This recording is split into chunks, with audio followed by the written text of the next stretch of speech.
হ্যাঁ, আশা করা যায় মানুষ যেভাবে আমাদের পাশে আসেন, তো আমরা আশা করছি মানে একটা গুরুত্বপূর্ণ ভূমিকা রাখবে এবার সরকার নির্বাচনে। হিঙ্গলগঞ্জে চতুর্মুখী লড়াই প্রচারে নামলেন বাম আইএসএফ জোট প্রার্থী সঙ্গীতা মণ্ডল।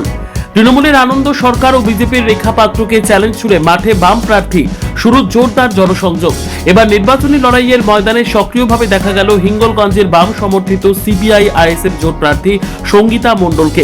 ইতিমধ্যেই তিনি হিঙ্গলগঞ্জ জুড়ে তার প্রচার অভিযান শুরু করেছেন।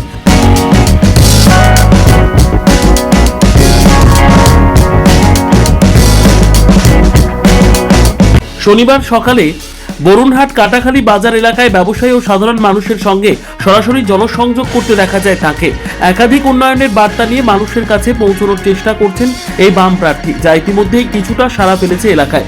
অন্যদিকে একদিকে রয়েছেন পোড়খাওয়া তৃণমূল প্রার্থী আনন্দ সরকার, আর অন্যদিকে সন্দেশখালীর প্রতিবাদী মুখ হিসেবে পরিচিত বিজেপি প্রার্থী রেখা পাত্র।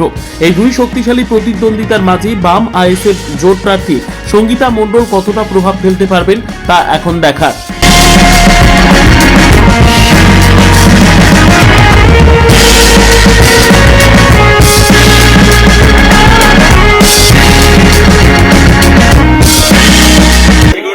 সবাই আমাকে আশীর্বাদ করছে, আমি চাই সবাই যদি আশীর্বাদ করে তাহলে আমি হিঙ্গলগঞ্জবাসীর কথা বিধানসভায় বলতে পারবো।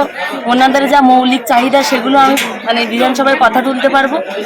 ওনারা আমার কাছে যা প্রত্যাশা করবেন সেগুলো আমি বিধানসভায় গিয়ে বলতে পারবো।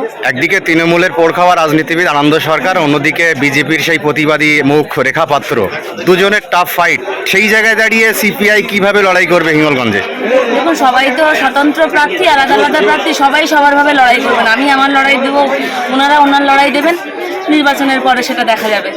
এলাকাবাসীর কাছে যেহেতু আমি সুন্দরবন প্রত্যন্ত এরিয়ার একটা মানুষ, আমি প্রথমে চাই সুন্দরবনের নদী বাঁধগুলোর সংস্কার হোক, প্রত্যেকটা বাঁধ কংক্রিটের হোক।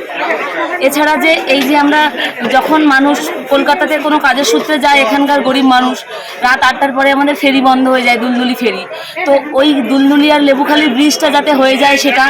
আর সব থেকে বড় কথা আমাদের রাস্তাঘাট, মানে শমশাননগর টু পুরো হিঙ্গলগঞ্জ বা হাসনাবাদ পর্যন্ত আমাদের রাস্তার প্রচণ্ড অবস্থা খারাপ। আমরা যখন পথে বেরোই কোনো রুগী নিয়ে যেতে গেলেও মানে পথে রুগীর মানে কোনো বিপদও হয়ে যায়। তো সেই রাস্তাঘাটের কথা বলতে চাই। আর স্বাস্থ্যকেন্দ্রগুলো, সব থেকে বড় কথা আমাদের যোগেশগঞ্জ, সান্ডেলবিল, যত এখানে প্রাথমিক স্বাস্থ্যকেন্দ্রগুলো আছে, দুলদুলি, সমস্ত স্বাস্থ্যকেন্দ্রগুলোতে রুগী যখন নিয়ে যাওয়া হয় তখন সঙ্গে সঙ্গে তারা রেফার করে বসিরহাট, তারপর রেফার করে আরজিকর। তো তার রুগীর পরিবার এবং রুগীর প্রচুর হেনস্থার শিকার হতে হয়। সেটা ভবানীপুর থেকে শুল্কানির যে ব্রিজটা আছে সেই ব্রিজটার খুব ভগ্ন অবস্থা, সেটা নিয়ে কথা বলতে চাই। এছাড়া হিঙ্গলগঞ্জের যে প্রচুর মানে ট্যালেন্টেড যেসব শিক্ষিত বেকার যুবক যুবতী ঘুরে বেড়াচ্ছে তাদের কথা বিধানসভায় বলতে চাই। এই ভাতা না দিয়ে তাদের যেন পরীক্ষা নেওয়া হোক, প্রতি বছর এসএসসি পরীক্ষা, মানে সরকারি চাকরির পরীক্ষা যেন তাদের নেওয়া হয়। মেয়েদের তো কোনো নিরাপত্তাই নেই, পথে রাত 8টার পরে মেয়েদের বেরোতে গেলে অনেক প্রবলেমের সম্মুখীন হতে হয়। তাই মেয়েদের যেন আর কোনো পথে কোনো অসুবিধা না হয় সে কথা বিধানসভায় তুলব।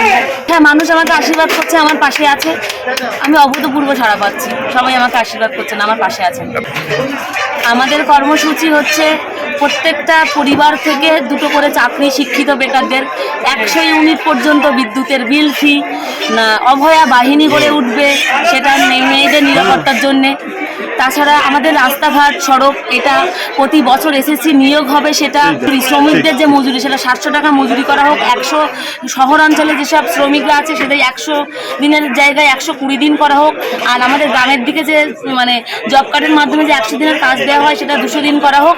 এটাই, আর ন্যূনতম মজুরি 700 টাকা।